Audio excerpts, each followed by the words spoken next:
Lalu siapa orang mukmin yang paling cerdas? Qala aktsaruhum lil maut dzikra. Orang mukmin yang paling banyak mengingat kematian. Wa ahsanuhum lima ba'du isti'dada ulaikal akyas. Dan yang paling banyak punya persiapan yang nanti dihadapi setelah kematian. Maksudnya amal saleh, iman dan amal saleh. Maka mereka lah orang-orang yang paling cerdas. Ya. Bismillahirrahmanirrahim.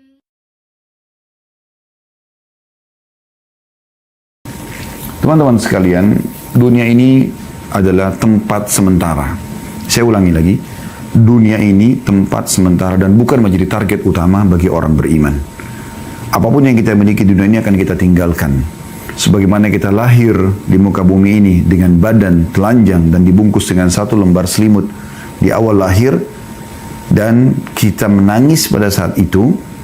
Bahkan dalam pandangan medis, penangisnya bayi awal lahir adalah sebuah tanda sehat, ya. Dan juga pada saat meninggal akan sama. Kita akan menggunakan selembar kain kafan dan juga kita akan ditangisi. Kalau kita lahir kita menangis, maka nanti kita akan ditangisi. Itu sudah menjadi umum dan standar. Yang uniknya banyak orang mengetahui hal ini, tapi mereka coba menutup mata mereka, menutup hati mereka, menutup pikiran mereka, seakan-akan mereka akan hidup selamanya. Saudaraku seiman, seorang mukmin targetnya akhirat. Targetnya mati, karena mati itu akan membawa dia kepada kehidupan abadi. Mati sebuah pintu yang akan membawa kepada kehidupan abadi. Itu yang kita harus tanamkan dalam benak kita. Tidak ada perlu yang dikhawatirkan dalam masalah kematian kecuali dalam keadaan satu, yaitu Anda meninggal dalam keadaan bermaksiat kepada Allah SWT. Apakah itu kekufuran, ya? Apakah itu adalah kemaksiatan yang besar yang Anda tidak sempat taubat, maka itu Anda perlu khawatir. Tapi selama Anda berada di jalur keimanan, beramal saleh, patuh kepada Allah, mematuhi peraturan-peraturan Allah, menjauhi apa yang dilarang, maka tidak perlu dikhawatirkan. Justru orang mukmin rindu dengan kematian. Dan inilah yang memotivasi para sahabat ridwanullah alaihim dan orang-orang saleh sebelum kita, bagaimana mereka selalu ingin rindu mendapatkan mati syahid dengan berperang. Pada saat dikumandangkan perang luar biasa, mereka berada di saf-saf pertama. Bukan cuma orang-orang tua, anak-anak muda pun diantara mereka begitu keadaannya.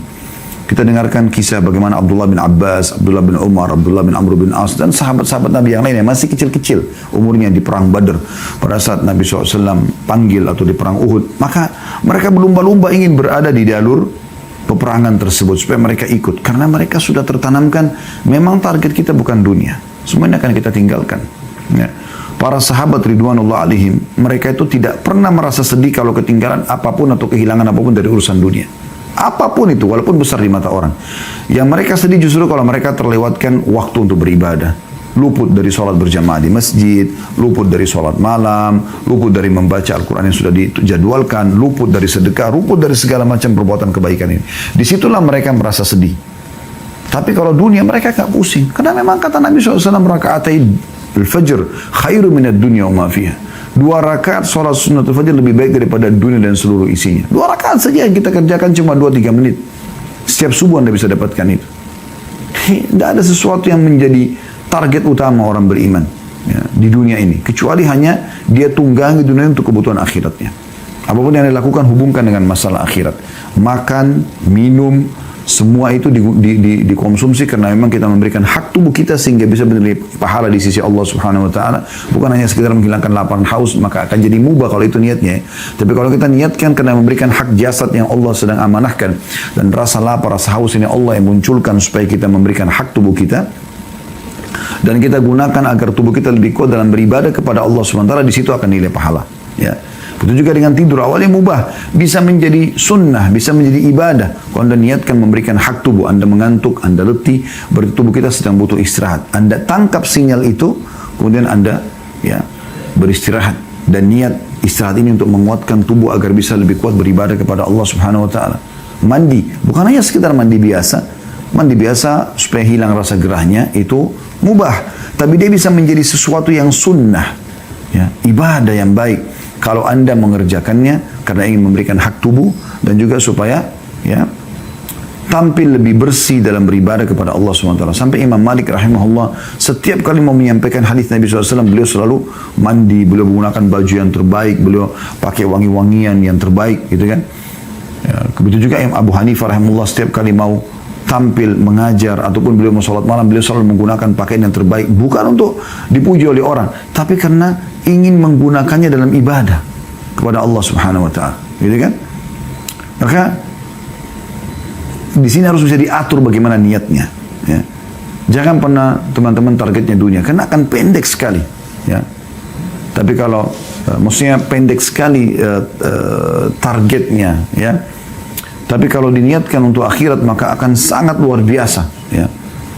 Akan sangat panjang, ya, sesuatu yang kita lakukan, ya, dalam arti kata dalam hal memasang target, ya, dan mengejar apa yang terbaik yang akan kita raih di akhirat sana.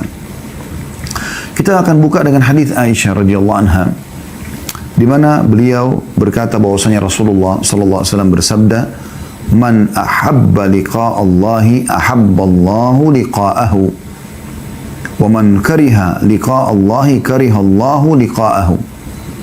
Barang siapa yang rindu, suka, ingin berjumpa dengan Allah, ya, maka Allah pun akan rindu berjumpa dengannya. Dan barang siapa yang membenci pertemuan dengan Allah, Allah pun akan membenci pertemuan dengannya.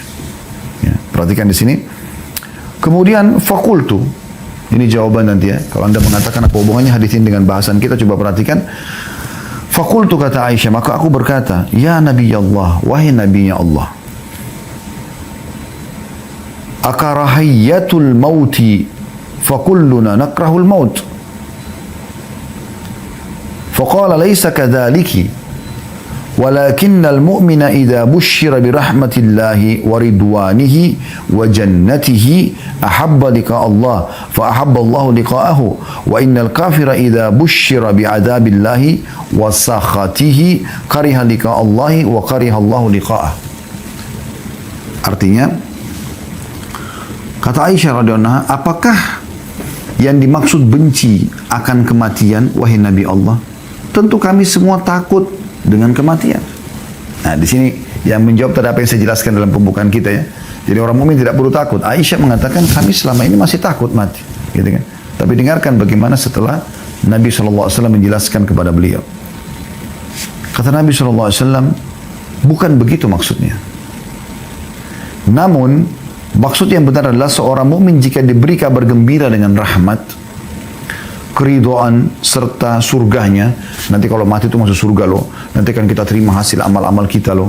Nah, misalnya kita bahasakan begitu, maka dia pun akan rindu mati. Dia ingin rindu segera bertemu dengan Allah. Karena untuk bertemu dengan Allah kan harus mati dulu, nggak mungkin tidak, gitu, ya. Maka Allah pun suka bertemu dengannya.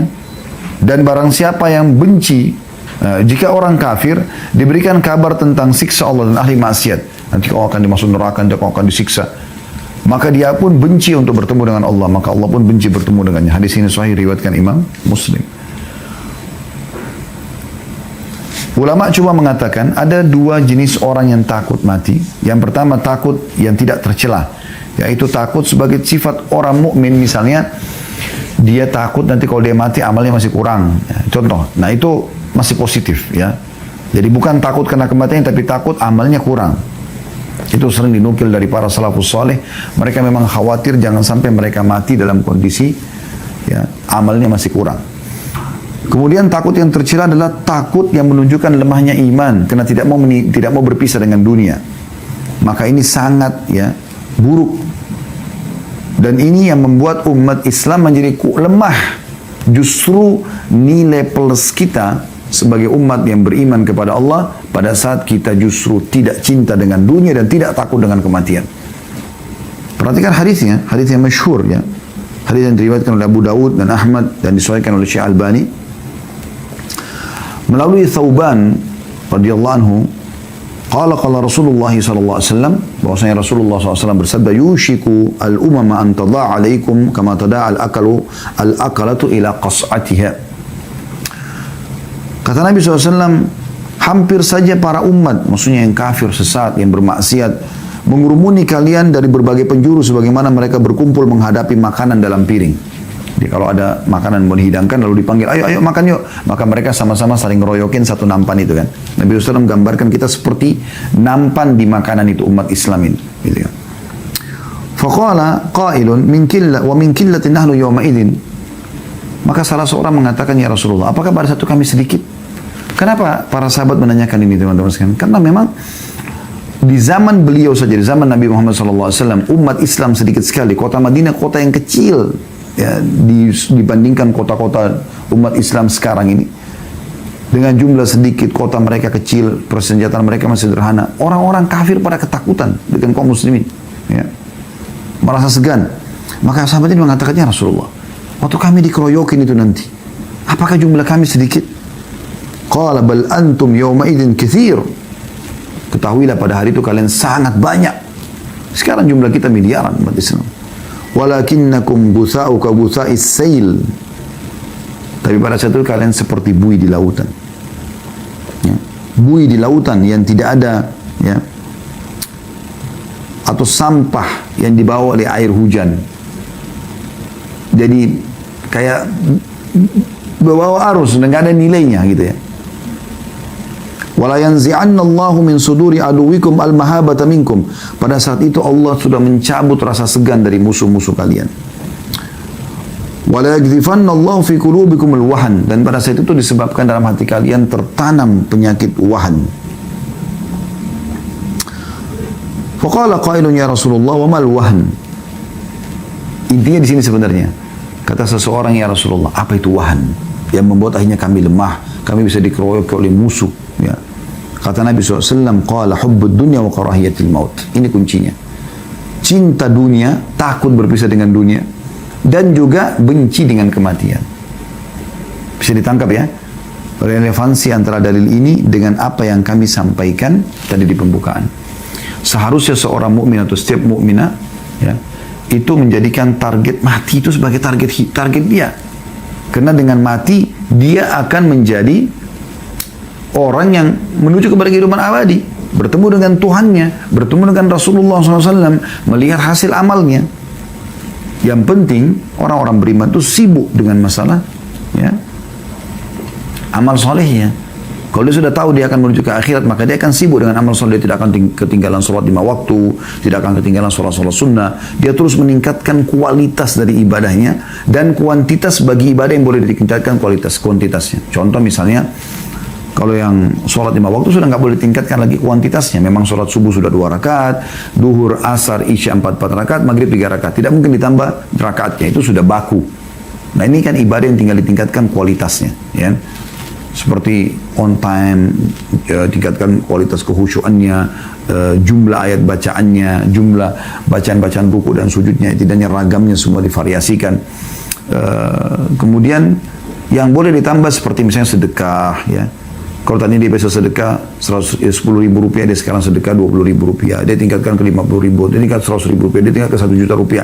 Dia coba selalu meningkatkan kualitas dan kuantitasnya. Itu juga dengan zikir yang memang dibolehkan untuk memperbanyak gitu kan. Baca salawat pada Nabi SAW. Tadinya mungkin dia cuma baca 10 kali, sekarang dia pindah ke 100 kali, dia pindah ke 1000 kali. Dia coba tingkatkan kualitasnya ya. Maka itu yang dimaksudkan dengan dia memperbanyak amal, sehingga dia tinggal dengan penuh keyakinan dia akan menerima hasil amal itu.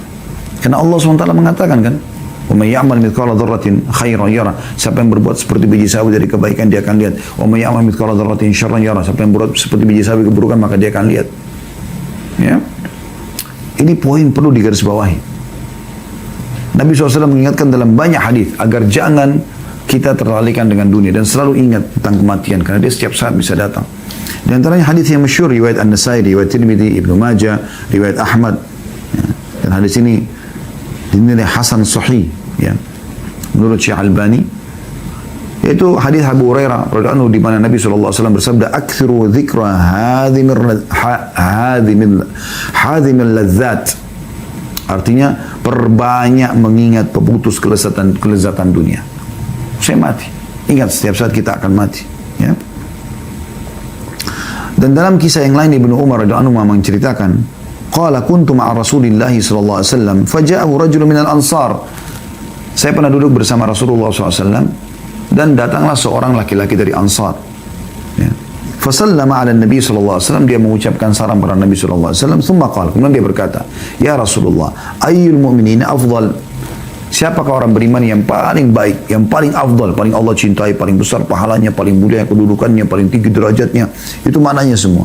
Qala ahsanuhum khuluqa, yang paling baik akhlaknya, santun, ramah, dermawan, semuanya kebaikan-kebaikan ada padanya. Qala fa'yul mu'minina akyas. Lalu siapa orang mukmin yang paling cerdas? Qala aktsaruhum lil maut dzikra. Orang mukmin yang paling banyak mengingat kematian. Wa ahsanuhum lima ba'du isti'dada ulaikal akyas. Dan yang paling banyak punya persiapan yang nanti dihadapi setelah kematian. Maksudnya amal saleh, iman dan amal saleh. Maka mereka lah orang-orang yang paling cerdas. Ya. Hadis ini diriwayatkan di Ibnu Majah dan dinyatakan hasan.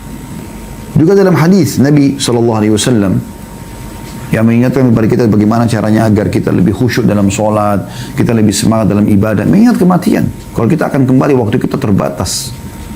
Ya. Dan ingat teman-teman sekalian, umur kita sebenarnya yang sudah berlalu. Itu umur kita yang sebenarnya.